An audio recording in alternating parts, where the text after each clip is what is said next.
When you stand at the edge of the Grand Canyon or gaze up at Yosemite's granite walls, you're seeing more than just scenery.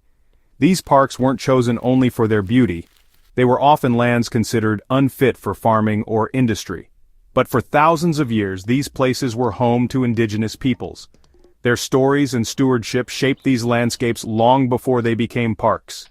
The meadows of Yosemite were managed gardens, not untouched wilderness. Yellowstone's bison herds thrived through complex relationships with local tribes. The creation of national parks brought both preservation and painful displacement. To truly understand these places, we must look beyond the postcard views. These are living landscapes layered with human history and resilience. The parks are a paradox, celebrated for their wildness, yet born from dispossession. As we walk their trails, we're treading on ground rich with memory of ancient peoples, conservationists, and ongoing challenges. To appreciate these parks, we must learn their whole story, both the beautiful and the difficult. Only then can we see them for what they truly are. Before Yellowstone was a park, it was the homeland of the Tukudika and at least 26 other tribes.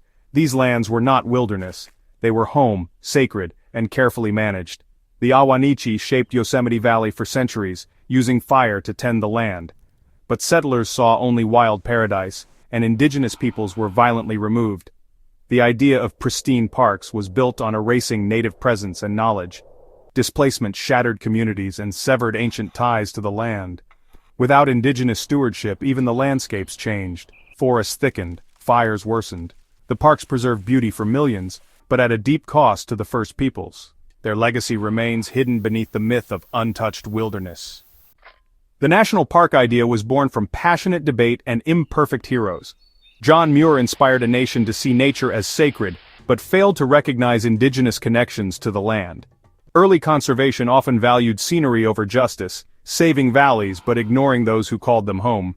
In the Everglades, Marjorie Stoneman Douglas fought to protect a river of grass, redefining what was worth saving. These advocates shaped a system that's both cherished and flawed. The park's story is one of conflict between preservation and exclusion, beauty and injustice. Their legacy is evolving, challenged by new threats and a deeper understanding of the past. Today we're called to protect not just the views, but the full, complex story of these places. The fight for the parks continues, shaped by those willing to confront hard truths.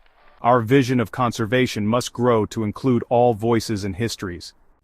National parks are shaped by powerful natural forces, ice, fire, and time, but now climate change is transforming them faster than ever.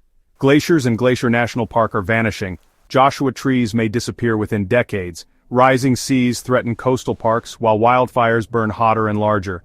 These changes endanger species and alter entire ecosystems. Yet the parks are also sites of resilience and innovation.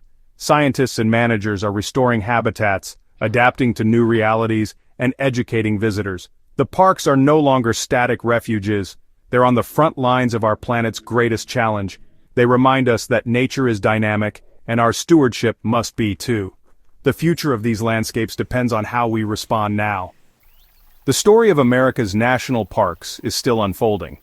Acknowledging indigenous histories is the first step toward a more honest legacy.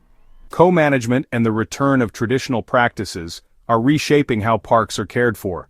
Repatriation of sacred objects and remains is helping to heal old wounds. These efforts build trust and create a more inclusive vision for conservation. The parks are living stories, and we all help write the next chapter. Our responsibility is to ensure justice, healing, and true preservation. The promise of the parks is to protect both the land and all its stories, for generations to come.